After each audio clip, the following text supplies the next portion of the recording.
వక్రతుండ మహాకాయ సూర్యకోటి సమప్రభా నిర్విఘ్నం కురు మే దేవా సర్వకార్యేషు సర్వదా.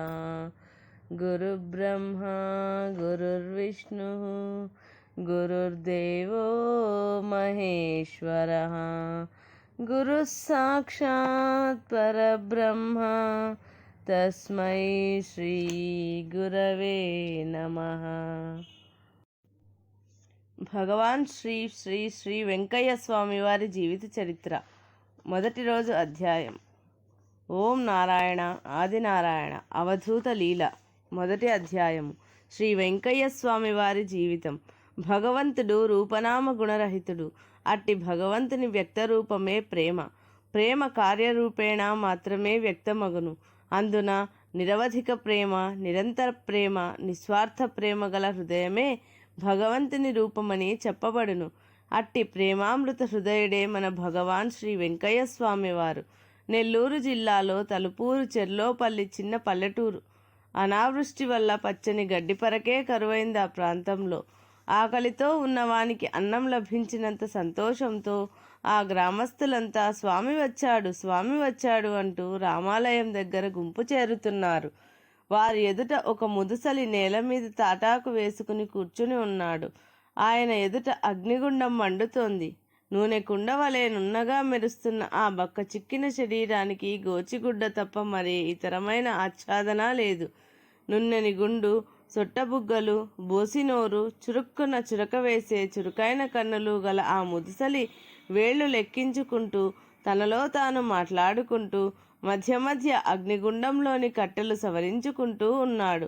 ఎంతో నిరాడంబరంగా అనామకుడుగా ఉన్న ఆ ముదుసలి తాతను ఆయనే స్వామి అంటే నమ్మదగినట్లుగా లేడు. ఆ గ్రామస్తులు వారితో ఏమో చెప్పుకోవాలని అనుకుంటున్నారు. కానీ వారి వైఖరి చూచి నోట మాట పెగలక చూస్తూ ఉండిపోయారు. ఇంతలో ఆ ముసలాయన దృష్టి ఆ ప్రక్కనే పారేసిన కాగితాలు, పులివిస్తరాకులు మేస్తున్న పశువుల మీద పడింది. కొద్ది నిమిషాలు వాటిని జాగ్రత్తగా పరిశీలించి ఆయన అయ్యా అని పెద్దగా కేక వేశారు. ఏమిటి స్వామి అని ఒకరిద్దరు సేవకులు ముందుకు వచ్చారు. మనం ఆ చెర్లోకి పోవాలటయ్యా, పోదాం పదండి అని శ్రీ స్వామివారు ఆజ్ఞాపించారు.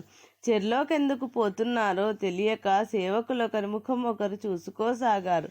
శ్రీ స్వామివారిని డోలీలో తీసుకుపోయారు. వర్షాలు లేనందున బీటలు వారి కలికానికైన పచ్చిగడ్డి కరువైన ఆ ఎడారి వంటి నేలపై శ్రీ స్వామివారు ఒకచోట దిగి ఇక్కడ నిప్పు చూడండయ్యా అని ఆజ్ఞాపించారు.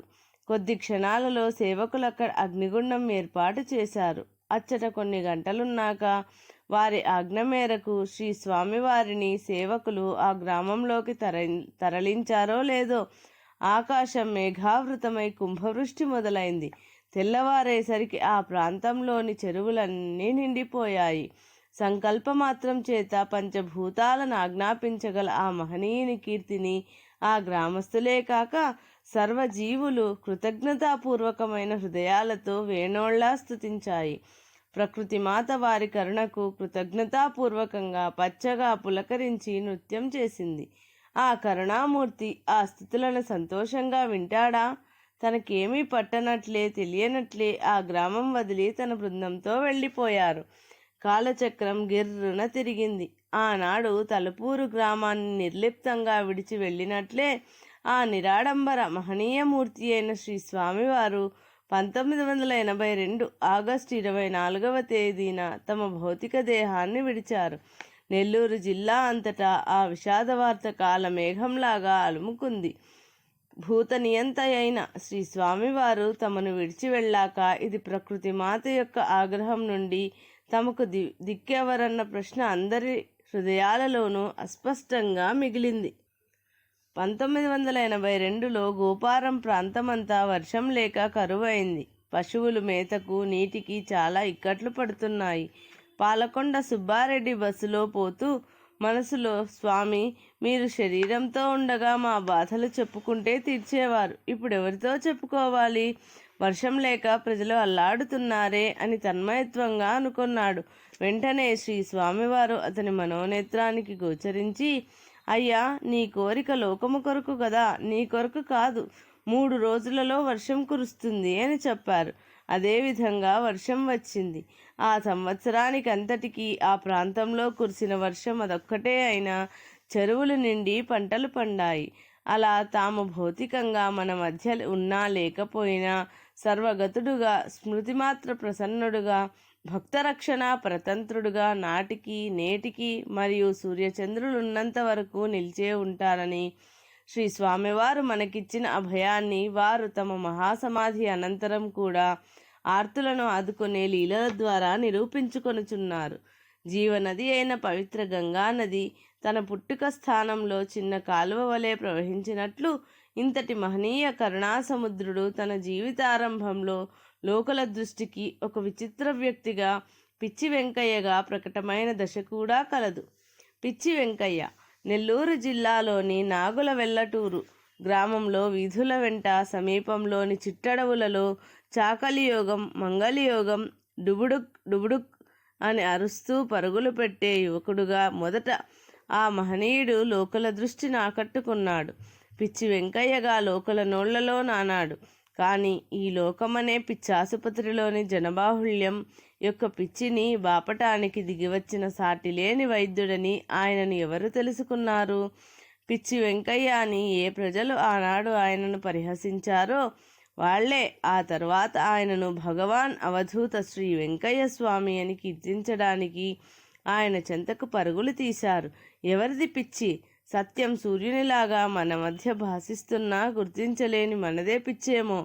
ఒకవేళ వీరిలో అందరూ పిచ్చివారే అయినా ఏ పిచ్చి మేలన్నది మనం ఆలోచించడం ఒక్కటే పిచ్చి తొలగడానికి మార్గం.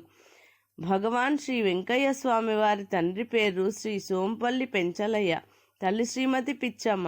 జన్మస్థానము ఆత్మకూరు తాలూకా నాగుల వెల్లటూరు. జనన తేదీ లభించలేదు. 1927వ సంవత్సరం పెద్ద గాలివాన నాటికి వీరికి సుమారు 30 సంవత్సరాల వయసు ఉంటుంది.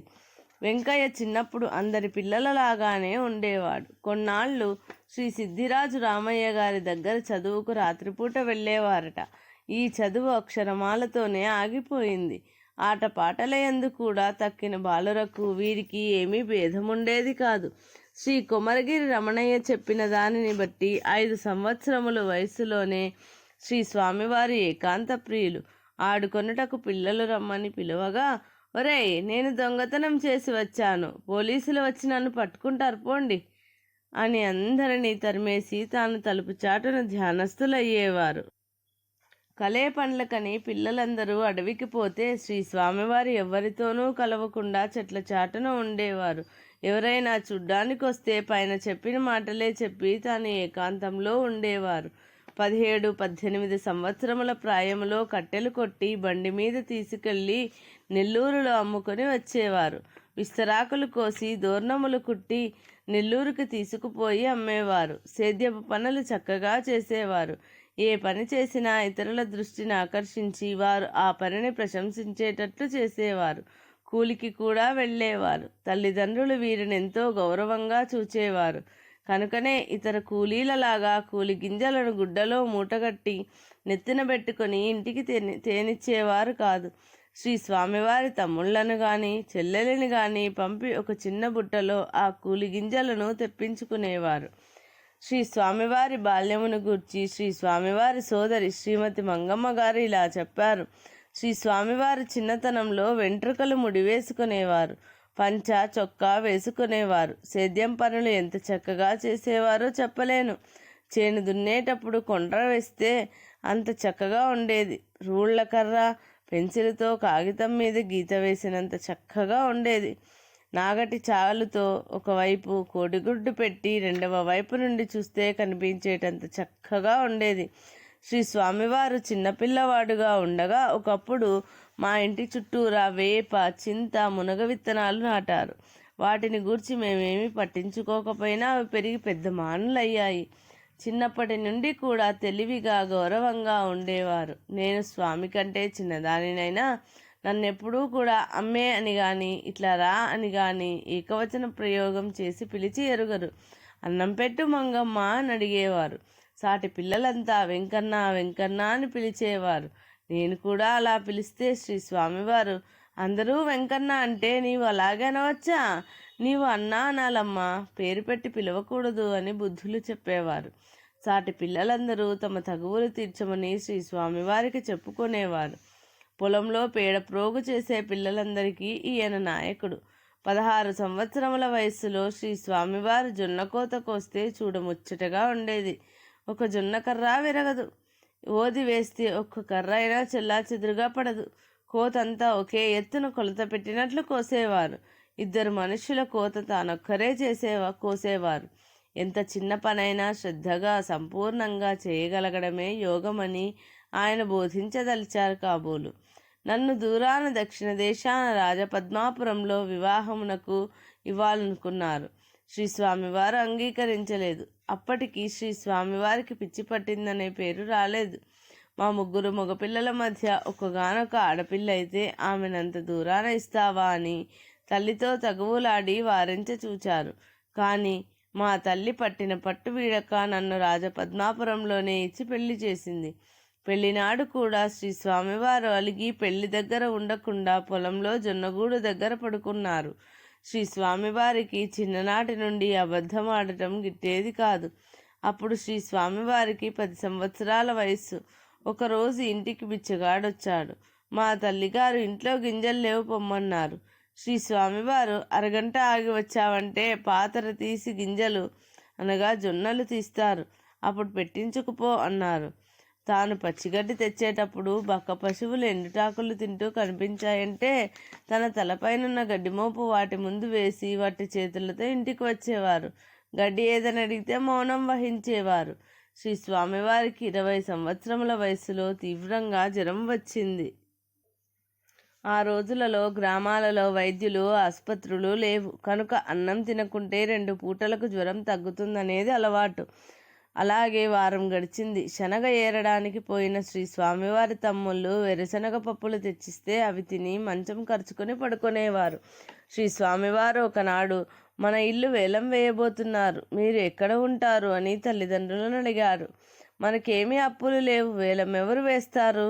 జ్వర తొందర పైత్యం వల్ల అట్లా మాట్లాడుతున్నాడు అని తలచి వారు నిమ్మరసంతో తలంటి చన్నీటి శిరస్నానం చేయించారు. శ్రీ స్వామివారు పిలిస్తే కూడా చాలా ముభావంగా ఆ అని మాత్రమే సమాధానమిచ్చేవారు. అందువల్ల ఆయనకు దయ్యం పట్టిందని, మతి చెలించిందని అనేక భూత వైద్యాలు, నాటు వైద్యాలు చేయించారు. లాభం లేకపోగా 1 నెల తరువాత చాకలి యోగం, జక్కల యోగం, మంగళయోగం అని అరుస్తూ ఊరంతా పరిగెత్తేవారు శ్రీ స్వామివారు. జనసంచారానికి దూరంగా ఉండే చోట అరుస్తుండేవారు. 2-3 రోజులకు కూడా ఇంటికి వచ్చేవారు కాదు. తల్లిదండ్రులు కూలివాని చేత అన్నం మూట పంపి ఆయన కోసం వెతకమనేవారు. అన్నం మూట చూపిస్తే ఆ కూలివానితో కూడా ఆయన ఇంటికి వచ్చేవారు. అన్నం తిని వెంటనే మళ్ళీ పరిగెత్తి వెళ్ళేవారు. ఒకప్పుడు ఇంటిలోని వారు ఆయనను కట్టేస్తే అన్నం నీళ్లు అడగకుండా అట్లాగే కూర్చున్నారు. అలా కట్టి కూర్చోపెట్టడం ఇష్టం లేక తల్లిదండ్రులు ఆయనను స్వేచ్ఛగా వదిలేశారు. చేలలోనూ దొడ్లలోనూ తిరిగేవారు. ఎవరి దగ్గరంటే వారి దగ్గర అన్నం తినేవారు.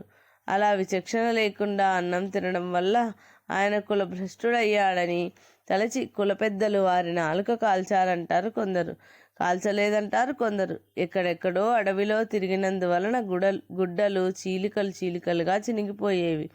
శ్రీ స్వామివారి తల్లి కొత్త పంచెలు, చొక్కాలు తెచ్చి ఇంట్లో ఉంచితే ఎప్పుడో బుద్ధి పుట్టినప్పుడు వచ్చి కృతవి ధరించి వెళ్ళిపోయేవారు. వయసులో ఉండే స్త్రీలు కనిపిస్తే చాలు పులిని చూచిన ఆవు వలె పరిగెత్తేవారు. ఈ పిచ్చి దశలో అందరూ ఆయనను పిచ్చి వెంకన్న అనేవారు. చాకలి యోగం ఎవరిది వెంకన్న అంటే తమ మేనమామ గారి ఇంట పేరు చెప్పేవారు. రాజపద్మాపురంలో ఉన్న చెల్లెలు మంగమ్మ గారి ఇంట చాలా కాలం భోంచేస్తూ ఆ ప్రాంతంలో పరిగెడుతుండేవారు. ఒకనాడు కొందరు కొంటెవారు, వెంకన్న ఏదైనా కథ చెప్పు, నీకు సంకటి పెట్టిస్తాము అన్నారు. అన్నం పెడితే కళ్ళు పోతాయి కానీ సంకటే పెట్టించండి అన్నారు శ్రీ స్వామివారు. అది విని ఈయనకు పిచ్చి అంటారే, పిచ్చెక్కడయ్యా అని అనుకున్నారు. పిచ్చి అనేందుకు ఆస్కారమే లేదు. ఎవరిని తిట్టడు, కొట్టడు, అమర్యాదగా మాట్లాడడు, పెట్టేవారి దగ్గరే చేయి చాపుతాడు. కాకుంటే అదే పనిగా విరామం లేకుండా ఒంటరిగా తిరుగుతూ ఉంటాడు. ఇదే సమయంలో ఒకరోజు మంగమ్మ గారి బిడ్డకు జ్వరం వచ్చి తగ్గకుంటే మంగమ్మ గారు బిడ్డ బాధ చూచి ఏడుస్తూ ఉన్నది. ఎందుకమ్మా ఏడుస్తావు? బిడ్డకు బాగుగా ఉంటుందిలే, ఏమీ భయపడవద్దు అని బిడ్డ ముఖాన్ని అరచేయితో తుడిచారు శ్రీ స్వామివారు. 4వ రోజుకు ఆ బిడ్డ ఏ వైద్యం లేకుండా స్వస్థుడయ్యాడు. ఈనాడు శ్రీ స్వామివారికి జరిగే వైభవమైన పూజలు, సమాధి మందిరం చూచి ఇట్లా అందరికీ దేవుడవుతారని తెలిసి ఉంటే ఎత్తిన పెట్టుకొని చాకి ఉందును. నా ఇల్లంతా గుల్ల చేసి అయినా ఎంతో బాగా చాకి ఉందును. తెలియక మామూలుగా నా అన్నగానే చనువుగా చూచాను అని కంటతడి పెట్టారు మంగమ్మ. శ్రీ స్వామివారు ఆహారం పుష్టిగా భోంచేసేవారు. 2 మనుషుల పని తానొక్కడే చేసేవారు అని చెప్పారు. శ్రీ స్వామివారు ఉన్మత్త అవస్థలో ఉండగా కపిల బావిలోకి వాలియున్న చెట్టు కొమ్మలకు తన కాళ్లను పెనవేసి తల వేలాడేవారు. కాళ్ళు పట్టు తప్పి బావిలో పడిపోతే మరలా బావిలోని నీటిలో నుండి గట్టుకును ఎక్కి వచ్చి మరలా అలాగే వేలాడేవారట. ఇటువంటి సాధన సాయిబాబాకు వారి గురువు విధించినట్లు అలానే మరికొందరు మహనీయులు చేసిన వివరం శ్రీ సాయి లీలామృతం అనే గ్రంథంలో చూడవచ్చు. శ్రీ స్వామివారి తమ్ముడు చిన్నపనాయుడు గారు తాను స్వయంగా చూచిన విషయం ఇలా చెప్పారు. 2 ఎడ్ల బండి పోతుంటే శ్రీ స్వామివారు ఆ బండి వెనుకగా వచ్చి కూర్చునేవారు. కాళ్ళు బండిపైన, తల శరీరం క్రిందకు వేలాడుతూ ఉండేది. ఎవరైనా చూస్తే బండెక్కి మామూలుగా కూర్చునేవారు. ఇది అవధూత లీల. శ్రీ వెంకయ్య స్వామి వారి జీవిత చరిత్ర 1వ అధ్యాయం సంపూర్ణం.